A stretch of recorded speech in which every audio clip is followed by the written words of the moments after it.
It's All Good with Sierra Scott. Brought to you by Cessna Aircraft Company.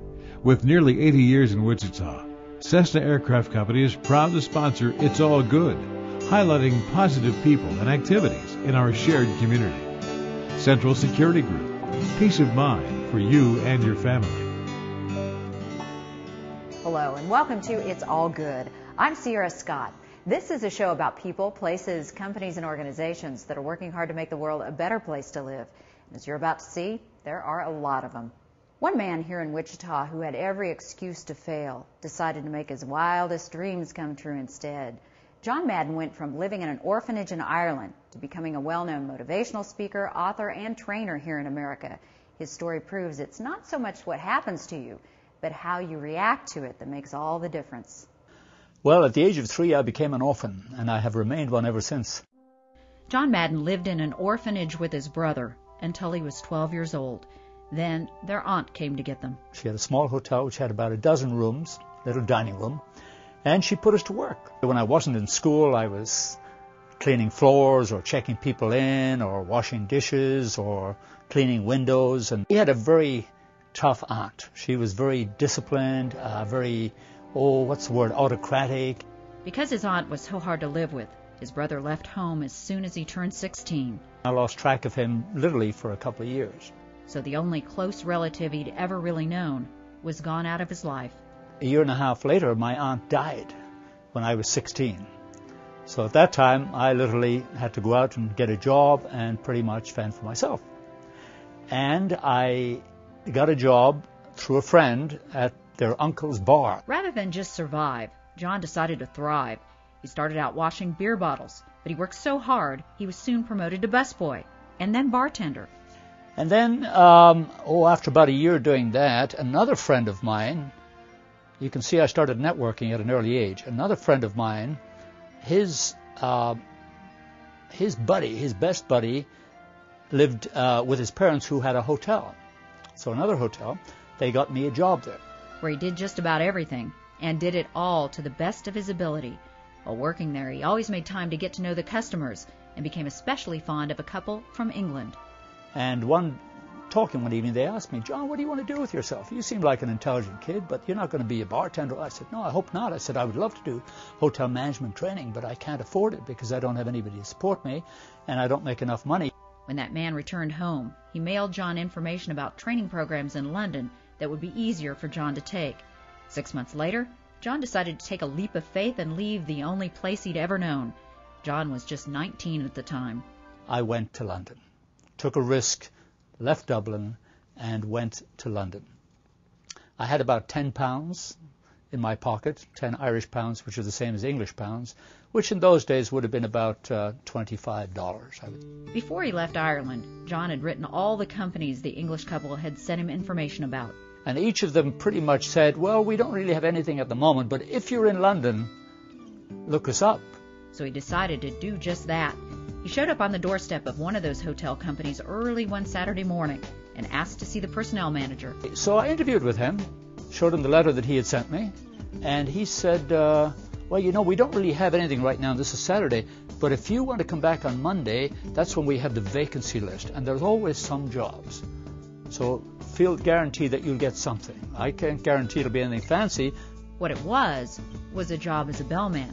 Once again, John started at the bottom. Those days, luggage didn't have wheels on it, nor did we have racks to carry luggage across the lobby. So you physically carried bags all the way onto the lift, as we call the elevator, then up to the rooms, and then along the corridors. After a year of doing that, John contacted the hotel's home office and told them he wanted to become a management trainee. And I couldn't have done that in the beginning because they didn't know me. But now I've worked there, so I've proved that I can work and turn up for a job and be nice to people, etc. 2 months later, he was selected to become an official management trainee.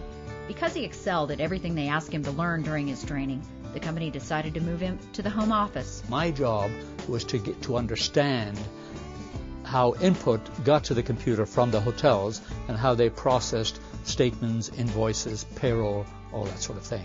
And then to teach. I became a trainer. It was my first job in training. When you look back, it's amazing to see how our life experiences prepare us to do what we really dream of in the future. Little did John know at the time, but that job was preparing him to be a trainer and motivational speaker. Good to see a few fellows I've already talked to earlier on. I'd like to start off with a statement that somebody once made. They said, in life, a lot of things happen to us along the way. While he was still working at the home office, it hired an American company to improve its efficiency, and John was assigned to work with them for about 6 months.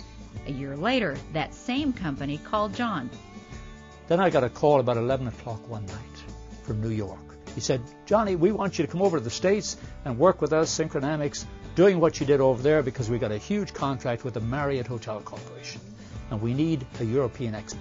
I said, wow. I was quite shocked. This was 11 o'clock at night. And at the time, I already had a very good job in London. I was happy. I had 2 very young kids, so it was kind of scary, to do something like this. And I thought, ooh.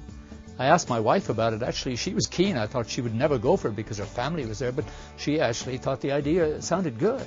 And deep down, I did. I always wanted to visit America, but the idea of going there now when everything is going so well is scary. Plus, I'm going to do a job that I've never really done. Going to join a company that I've never worked for. What happens if it doesn't work? So I was loaded with fear. But he overcame that fear, and with the support of his boss, he decided to take the risk. He says, John, this is a risk you've got to take. You will never get an opportunity like this. He said, look where you are today. You didn't get here by not making risks, by not taking risks. Take it. Don't start worrying about what happens if it goes wrong. 2 months from then, I was in the United States working with this company as a management consultant, totally terrified. And by the way, I would tell you that this was probably one of the most stressful jobs I've ever had because I was thrown in at the deep end. So I was put in charge of this project, and I didn't know what I was doing. I did not know what I was doing. But just as he had in the past, he soon learned what he was doing and excelled once again. A couple of years later, John was hired by another hotel chain who had to lay him off when they were forced to downsize. And all of this time, and probably even from before, but certainly since I came to America, I had a latent desire to talk to a lot more people. Now the truth is, however, that we happen to a lot of things along the way. Now let me explain that. Just 2 weeks ago, I was in a restaurant. And I always thought, I can see myself talking to a bigger audience, to bigger groups, etc. So guess what happened? After he attended a Fred Pryor seminar, they hired him to be a speaker for them. Once again, John packed up and changed careers. And the first day, I almost was so, I thought, my God, what have I done? The first, how you go through, you have all sorts of challenges. I had about 50 people, and I was doing, I can't remember, this is my first seminar, but it was terrible. It was terrible. And the evaluations that came out had all kinds of negative comments about me. And here am I, a motivational thinker. Of course, at that time, I wasn't quite the motivational speaker yet. That came later. Rather than give up, he forced himself to keep going and found he just kept getting better and better. But the material they were asking him to teach wasn't what John wanted to talk about. Another life lesson that John would use later in his career. So now I teach people. It's one of my motivational lessons to people in success. Never stay in anything that you don't like, because you'll never be excellent at it unless you're having fun. So this time, John decided to go out on his own. And I thought, hey, I'm going to start my own business.